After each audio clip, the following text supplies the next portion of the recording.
So ఈరోజు జరిగిన మ్యాచ్లో వరుసగా 5 ఓటముల తర్వాత రాజస్థాన్ అయితే 3వ విజయం సాధించింది. గుజరాత్తో జరిగిన మ్యాచ్లో ఆ జట్టు 8 వికెట్స్ తేడాతో అయితే గెలిచింది.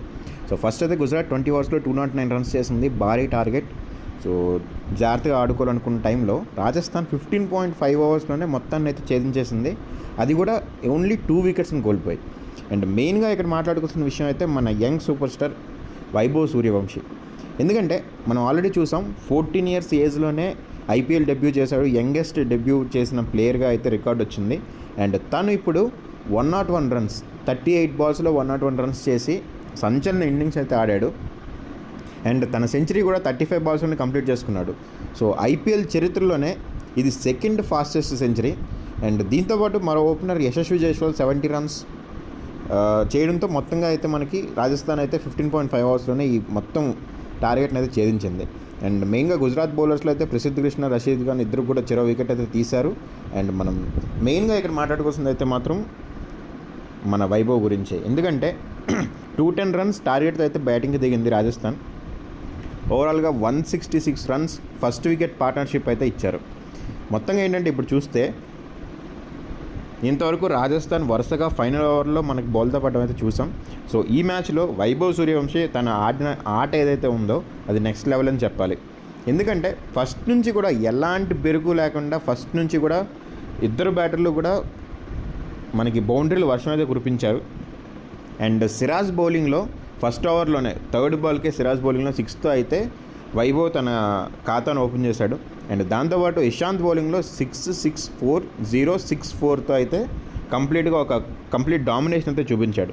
అండ్ వరుసగా సూర్యవంశీ 6లు 4లతో రెచ్చిపోతుంటే జైస్వాల్ కూడా ఇంకో సైడ్ నుంచి తన ఎండ్ బ్యాటింగ్ అయితే చూపించాడు. అండ్ ఓవరాల్గా కరీం జనత్ వేసిన 10th ఓవర్లో అయితే సూర్యవంశీ 6-4-6-4-4-6 మొత్తంగా 30 రన్స్ అయితే రాబట్టాడు. దీంట్లో 10 ఓవర్స్ కంప్లీట్ అయ్యేసరికి రాజస్థాన్ 144 రన్స్ అయితే కంప్లీట్ చేసేసింది. అండ్ దాని తర్వాత మనకి 6తో వైభవ్ సూర్యవంశీ అయితే సెంచరీ కంప్లీట్ చేసుకున్నాడు. అండ్ తన ఫస్ట్ సెంచరీ ఐపీఎల్లో. అండ్ ఇండియా తరపున ఫాస్టెస్ట్ సెంచరీ చేసిన బ్యాట్స్మెన్గా అయితే రికార్డ్ వచ్చింది 35 బాల్స్లో. దీనికి ముందు మనకి ఓవరాల్గా చూసుకున్నట్లయితే క్రిస్ గేల్ ఫాస్టెస్ట్ సెంచరీ ఉంది, దాని తర్వాత వైభవ్ సూర్యవంశీయే. సో ఇప్పుడు ఇతన్ని జూనియర్ బాస్ అని చెప్పి అయితే అంటున్నారు, యూనివర్సల్ బాస్ కదా గేల్. సో తిన్న జూనియర్ బాస్ అని అంటే అంటున్నారు. ఇంతవరకు ఇండియా తరపున అయితే మనకి యూసఫ్ పఠాన్ పేరు మీద ఉండేది ఫాస్టెస్ట్ సెంచరీ. తను కూడా రాజస్థాన్కి ఆడుతున్నప్పుడే ఈ సెంచరీ అయితే చేశాడు.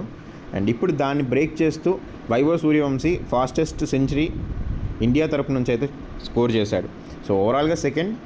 మనకి మొత్తంగా అయితే మాత్రం 12th ఓవర్లో వైభవ్ బౌల్డ్ అయితే అయిపోయాడు. సో ఇంకా కంటిన్యూ చేస్తుంటే బాగుండేది, బట్ అక్కడ బౌల్డ్ అయిపోవడం నెక్స్ట్ మనకి రియాన్ పరాగ్ అండ్ నితీష్ రాణా కూడా అవుట్ అయిపోయాడు. అండ్ రియాన్ పరాగ్ వచ్చి యశస్వి జైస్వాల్తో కలిపి రాజస్థాన్కి విజయాన్ని అయితే అందించాడు. ఓవరాల్గా చూసుకున్నట్లయితే మనం మెయిన్గా చెప్పుకోవాల్సింది వైభవ్ సూర్యవంశీ గురించే. నిజంగా ఈ యంగ్స్టర్ అయితే చాలా ముందుకెళ్ళేలా కనిపిస్తున్నాడు.